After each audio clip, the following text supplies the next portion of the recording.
J-E-L-L-O. The Jell-O program, back in Hollywood, California, starring Jack Benny with Mary Livingston, Phil Harris, Dennis Day, and yours truly, Don Wilson. The orchestra opens the program with I've Got My Eyes on You.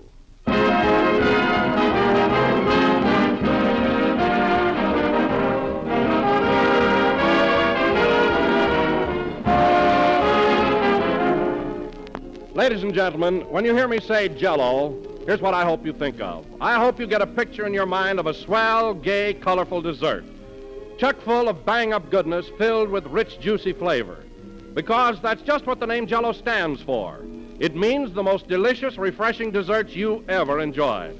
But it means more than that, because the name Jell-O is a trademark. It's the property of General Foods, and believe me, that trademark is not just a handy name, it's a real responsibility. It means something to be lived up to. So when you buy Jell-O, you know you're getting the finest product possible. And that's why, year in, year out, the makers of Jell-O are making it even better. And it's also why we ask you to insist on Jell-O by name, to be sure of getting the one and only Jell-O, the real thing. So look for those big red letters on the box when you buy. They spell Jell-O, America's favorite gelatin dessert for 40 years and better than ever today.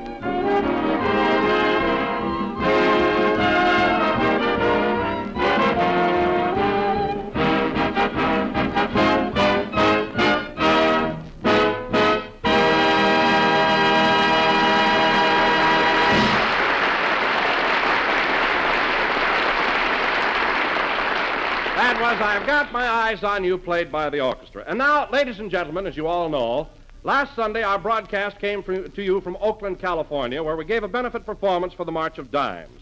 So now we would like to show you exactly what happened at the conclusion of that program. The place is the Civic Auditorium in Oakland. The orchestra has just finished the closing number, and Jack is at the microphone saying, as he always does at the end of every program. This is the last number of the 17th program in the current Jell-O series. And I want to say, ladies and gentlemen, it's been a pleasure appearing here in Oakland for the March of Dimes. You were a swell audience, and thanks again very much. Good night, folks. J-E-L-L-O.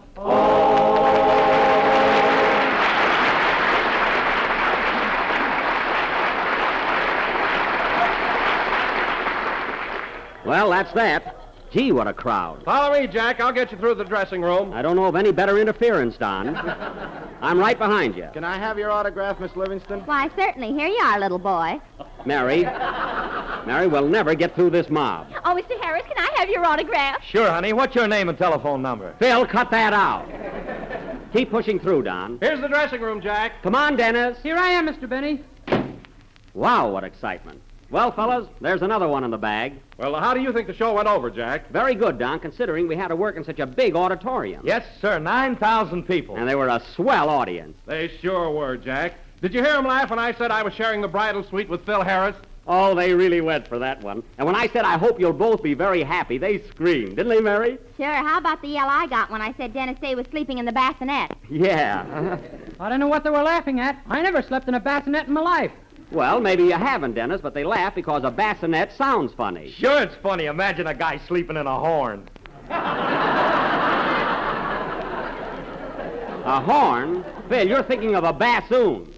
A bassinet is a baby's crib. Oh, well, say, that's even better, ain't it? Yes, Phil, we think so. Say, Jack, What? I thought you were marvelous tonight. I never saw you work better. Well. Gee, you got big laughs. They screamed at you. Well, thanks, Mary. Now stick your shirt tail back in. Oh, was that out during the broadcast? Why didn't somebody tell me? I thought you were doing it for a gag. Phil, I don't resort to those corny tactics like you do. You never got a laugh in your life without mugging it up. What are you talking about? I was the hit of the show tonight, and I didn't make one face. You were the hit of the show. Yes, if you don't believe it, I'll leave it to Don. All right, and I'll leave it to Mary. Are you sure you want to do that, Jack? Correction, I leave it to Dennis.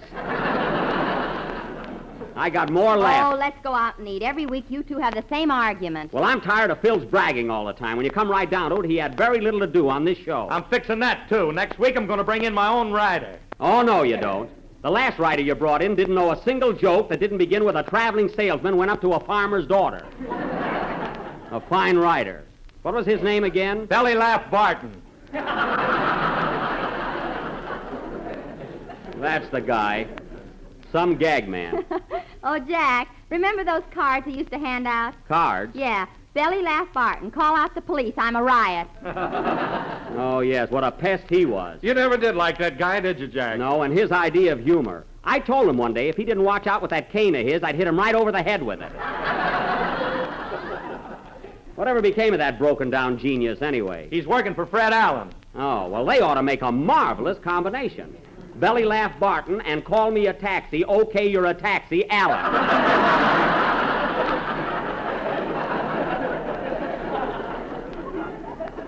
They ought to get along swell together. Jack, you're just sore, Alan, because last Wednesday he said you were stingy. Listen, Mary, saying I'm stingy is one thing, and proving it is another. Well, he said it, and I'll prove it. Is that so? Well, I'll tell you one thing, Mary, and this goes for Phil Harris. Oh, Jack, stop all this arguing. We've just finished the program. Let's relax for a while. You're right, Don. I'm sorry. But Phil always... Well, forget it. I'm going back to the hotel now. And listen, fellas, I want you all to get a good night's rest because, remember, we're leaving very early in the morning for Yosemite. We're going to have 4 lovely days in the snow. I thought you were kidding, Jack. Are you really treating us to a vacation in Yosemite? I certainly am. Oh, boy, am I going to pop you with a snowball. You're not going to pop me, Phil, because you're not going. You invited me, didn't you? That's been canceled as of your attitude tonight. So forget it. Now, fellas, it's pretty cold up in Yosemite, so I think that tomorrow morning we ought to buy all the warm clothes and equipment we'll need for the winter sports. That's a good suggestion, Jack. I'm going to get some skates and go ice skating every day. So was I until I heard that. Don't worry, Mary. It gets pretty cold up there. That ice will even hold Wilson up. Just the same, if I hear a crack, I'm not going to stop to think of an answer.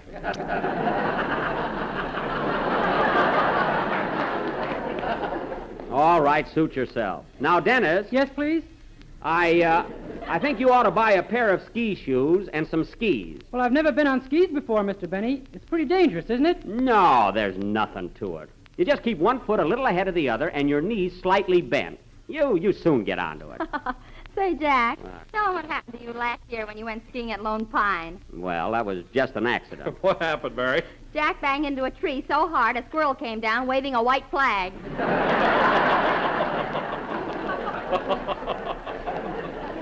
Mary, the only reason I hit that tree is because I was skiing on one foot. And the only reason you were skiing on one foot is because the other one got caught in your bloomers. Those weren't bloomers, those were ski pants. Those were bloomers, and you borrowed them from me. Mary, you keep that up, and you'll stay home like Phil Harris. Anyway, Dennis, I'll meet you in the store tomorrow morning, and be sure to buy a pair of skis. Bloomers, too? No. Now, get this straight, everybody. We'll meet in the morning at 7:30 sharp in that little sporting goods store right next to my hotel. That's where I want you to buy all your clothing and equipment. Oh, getting a cut, eh? No, I'm not getting a cut, eh? I want everybody to meet there so we can leave right from the store for Yosemite. Okay, Jackson, it's a date. You're not going, Phil. Neither am I if I have to get up at 7 o'clock. Mary, it won't hurt you to get up early one morning. What did you do when you worked in the May Company? Up till noon, I had a stand-in. Just the same, you meet me at 7:30 tomorrow morning. Well, I'm going to run along now, fellas. Is everything clear? Sure, Jack. Depend on us. It's going to be a great Good. trip. Come on, Mary, let's go. Oh, gee whiz, Jack, I don't want to get up at 7:30. Look, Mary, I know it's early, but once you're up, you'll enjoy it. The air is snappy and fresh, and gee, you'll feel like $1 million. So Jack and Mary left the auditorium, and right after Dennis Day's song, we will show you what happened the following morning. Sing, Dennis.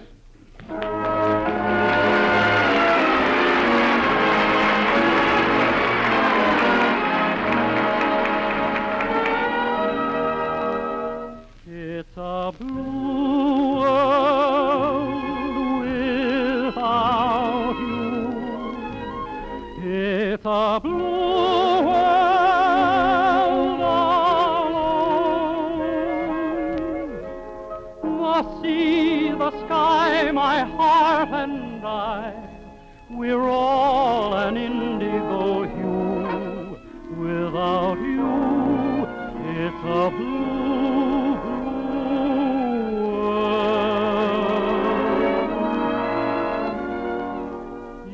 The light that brightened my life, my stars and moon and sun. When with your flight came the night in my life, no laughs, no love, no fun. It's a blue world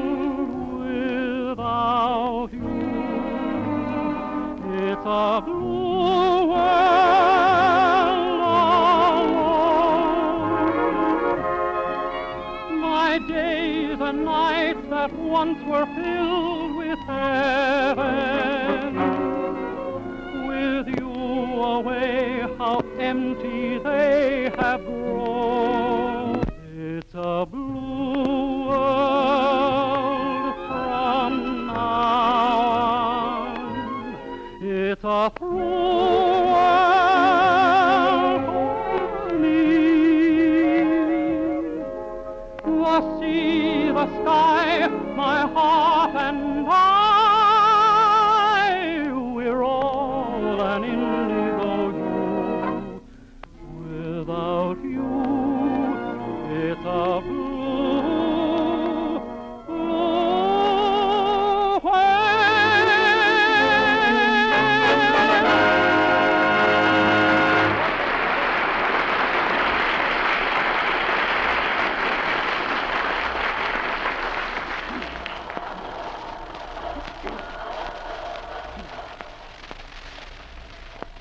Oh, here you are, Mary. Right in front of the store and right on time, too. 7:30. I'm sorry I had to get you up so early in the morning. Did you have a good night's rest? Oh, shut up.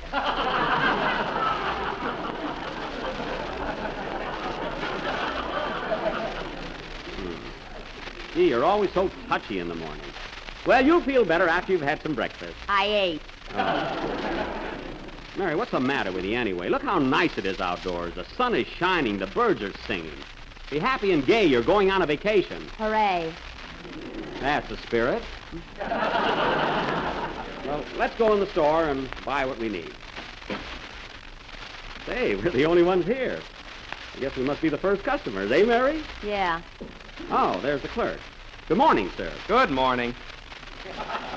I'm going to Yosemite, and I'd like to buy some equipment for the winter sports. You can rent everything you need up there. I know that, but I'd rather buy my own. Much more expensive that way. I don't care. I want to buy my own equipment. Okay, you're the doctor. Now, let's see. I'll need some heavy woolen socks and a sweater. Say, Mary, it's pretty cold up there. Do you think I ought to buy some long underwear? Did they come any longer than the ones you're wearing? They're not so long. They just stretch when they're washed. Young man, I think I'll take some long underwear, woolen socks, 2 pair of mittens, and a sweater. What are you going to do with all that?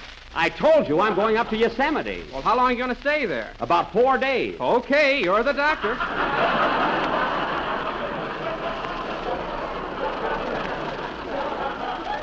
Believe me, I know what I'm doing. Now, let's see. Oh, yes, I almost forgot. I want to get some snowshoes, a fur hood, and some felt-lined boots. Oh, come now.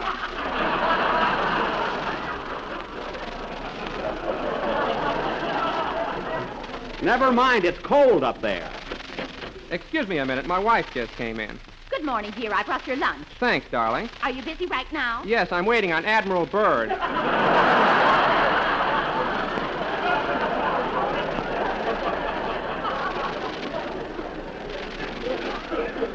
Admiral Byrd yet. Hey, Mary, I'm going to buy some skis. Come over and help me pick out a pair. Be careful, Jack. Remember what happened to you at Lone Pine. Don't worry about me, Mary. I can ski like a Norwegian. Way back in Waukegan, they used to call me Bajork Benny. That's what. You're a bajork, all right.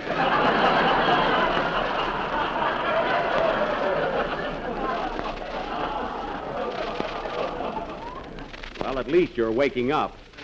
Say, here's a nice pair right here. Hey, young fellow, I think I'll buy this pair of skis right here. Pretty dangerous, you know. Not if you know how to use them. I want this pair of skis. Okay. I'm the doctor, so don't argue. My goodness. Very well. Shall I wrap them up, or do you want to wear them? Wrap them up, of course. How can I get in my car with a pair of skis on? Take the top down. Now, look, young man, I didn't come here to argue with you. I just want to buy these skis. How much are they? $22.50. $22.50? Buy 'em, Jack. You can send them to your father in Florida. Gee, that should have gotten a bigger laugh in California. Well, they're pretty steep, but I'll take them. I never saw such a... Well, hello, Don. Hiya, Dennis. Hello, Jack. Hello, Mr. Benny. Well, Mary, this is a little early for you, isn't it? Oh, no, it's wonderful. The sun is shining, the birds are singing. What do they want anyway? Don't annoy her, Don. You know, the princess can't get up until noon. Well, I'd get up early, too, if I stayed home every night like you do. What do you mean I stay home every night? You know very well I go out with Gladys on Wednesday and Saturday. And Thursday I bowl till midnight. Gee, you're a regular Tommy Manville. Don't be funny. Say, Don, you better get whatever you need in a hurry so we can get started. Well, the only thing I need, Jack, is a pair of ski pants. Okay. Say, young man, have you got a pair of ski pants his size? Let him ask me.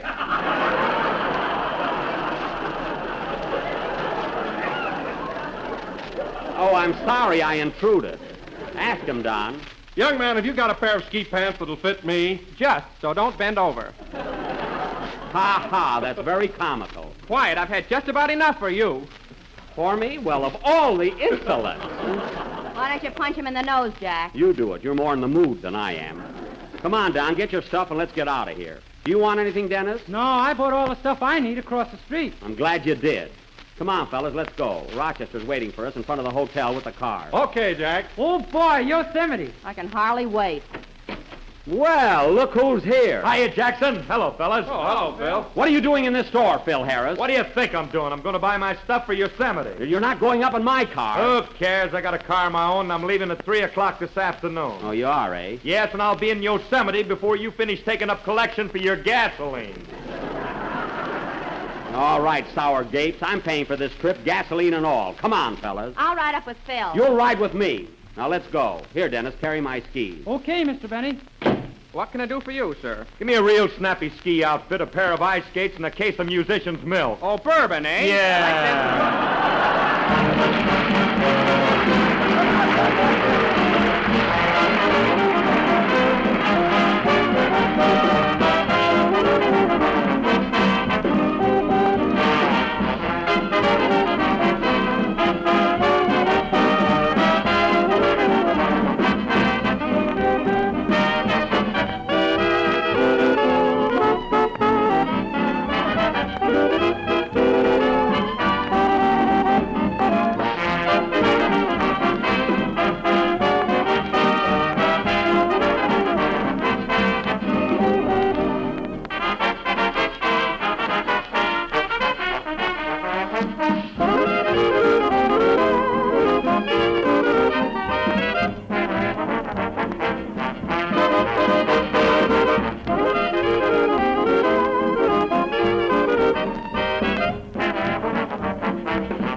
Oh, Don, are you and Mary comfortable back there? Yeah, we're fine, Jack. Everything's okay. Speak for yourself, Don. I'm half frozen. Well, put the blanket around you.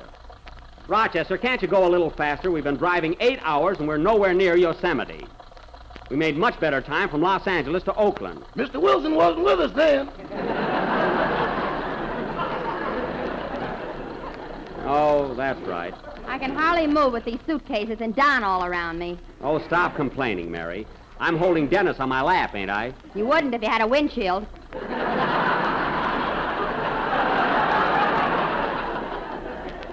That's so. I'm just holding Dennis so you'll be comfortable. Are you all right, Dennis? Yeah, I'm fine. Well, Wrap your muffler up around you and you'll be all right. Okay, Mr. Benny.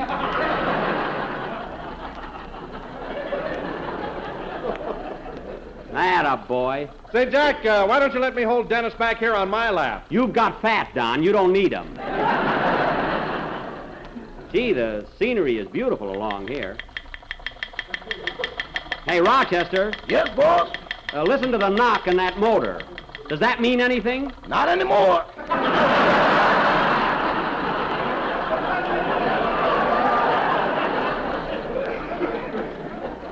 Well, I wish you'd watch those things. See, the way you abuse this car, it'll have no trade-in value at all. Trade-in value? Yes. Boss, this car has to tiptoe past the junkyard now.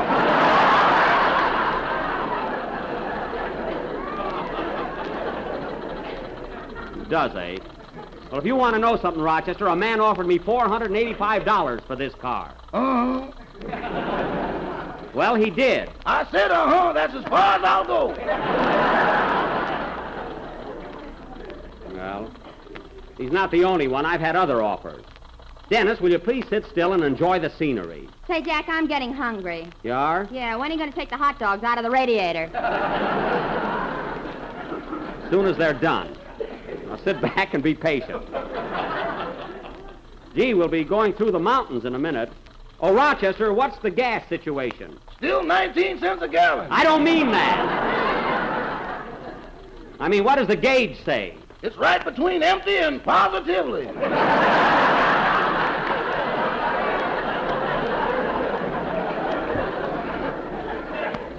Well, we're all right for a while yet.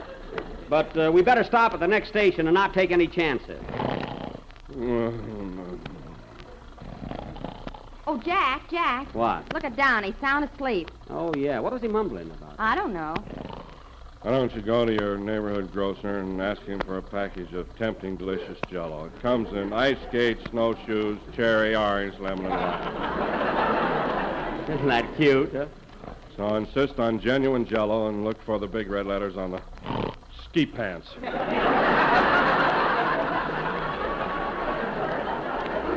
Ski pants? Wow. Maybe I better wake him up, Jack. He'll catch cold. No, let him alone. He's happy. Hey, Rochester, take it easy going around these curves here. Rochester, wake up!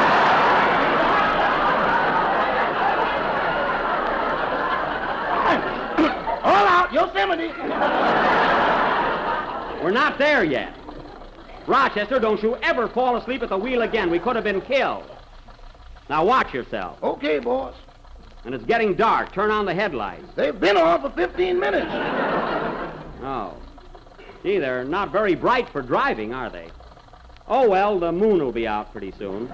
That's all right for songwriters, but it won't help me any.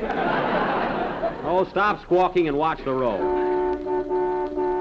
Pull over at the side, Rochester. Somebody wants to pass us. All right, come on. Hiya, Jackson. Why don't you get a horse? It's Bill Harris. Hello, Phil. Ignore him, Mary. The big show-off. Look at him ahead there. Rochester, step on the gas. I'll give you $50 if you pass him. I'll give you $100. Go back to 50. I feel bad enough.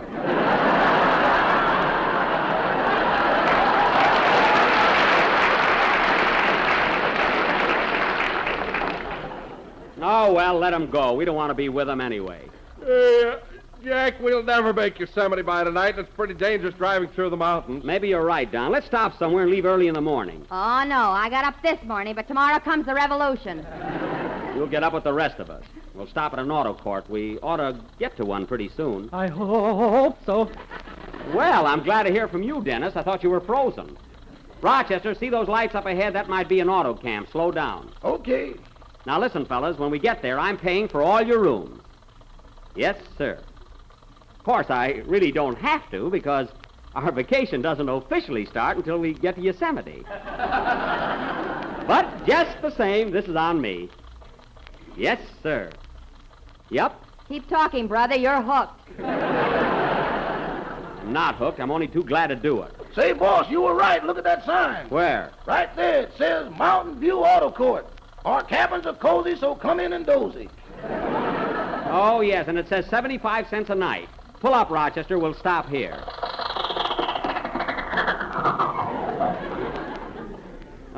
Honk the horn. Maybe somebody will come out. They didn't hear it. Try the other one. That ought to bring them. Here comes somebody now. Good evening, folks. What can I do for you? We're on our way to Yosemite, and we'd like to stop here. How much are your cabin? $3 a night. $3 a night? Why, your sign there says 75 cents. Yup, that stops them every time.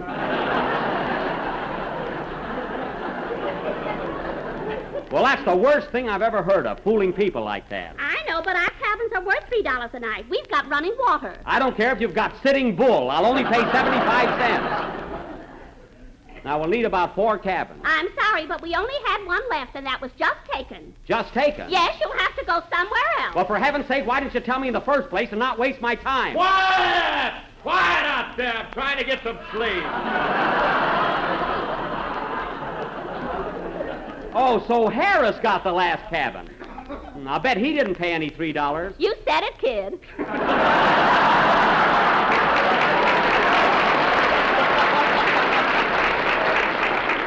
Well, I wouldn't stay here now if you gave me the place for nothing. Drive on, Rochester. Okay, you're the doctor.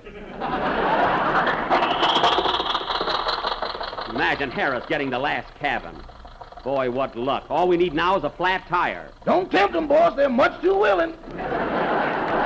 Just keep still and drive. I'm hungry, Jack. I'm cold. I'm hungry and cold. Well, gee whiz, fellas, we'll get to another place pretty soon. Cheer up, everybody. Stop acting like a lot of babies. Come on, let's sing and be happy. Merrily we roll along, Mare. What's the matter with you? Come on, sing. Merrily we roll along, merrily we roll along, la la la la la. Merrily we roll along. Ladies and gentlemen, the story of our trip to Yosemite will be continued next Sunday night, so be sure and tune in for further episodes of our vacation in the snow. Ice skating, bobsledding, skiing, thrills, chills, and spills. You said it. Drive on, Rochester.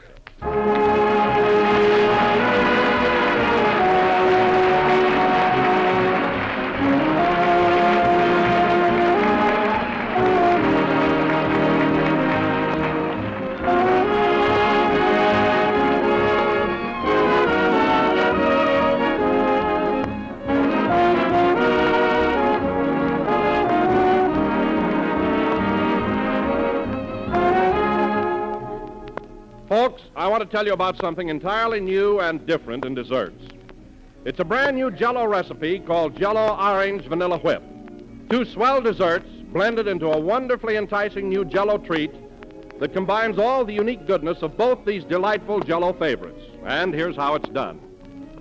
First, prepare orange Jell-O and chill the Jell-O until cold and syrupy. Place in a bowl of cracked ice and whip with a rotary egg beater until thick and fluffy. Next, gradually add the chilled pudding to the Jell-O, beating constantly until blended. Then mold, and you'll have one of the most exciting, most tender, tempting desserts you ever tasted. A velvety, smooth as Bavarian cream, but so inexpensive. A rich, creamy orange creation that combines the juicy, tantalizing tang of bright orange Jell-O with the delicate beauty and flavor of Jell-O vanilla pudding. So get ready, ladies and gentlemen, for a really thrilling surprise the first time you try that new, luxurious dessert of desserts, Jell-O Orange Vanilla Whip.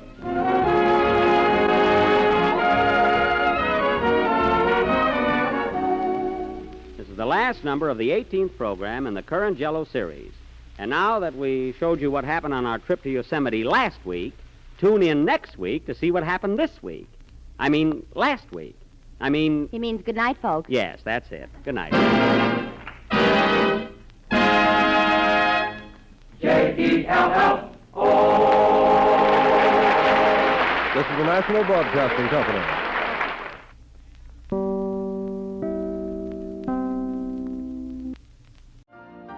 You've been listening to the OTR Gold Network. Find more classic radio at otrgold.com.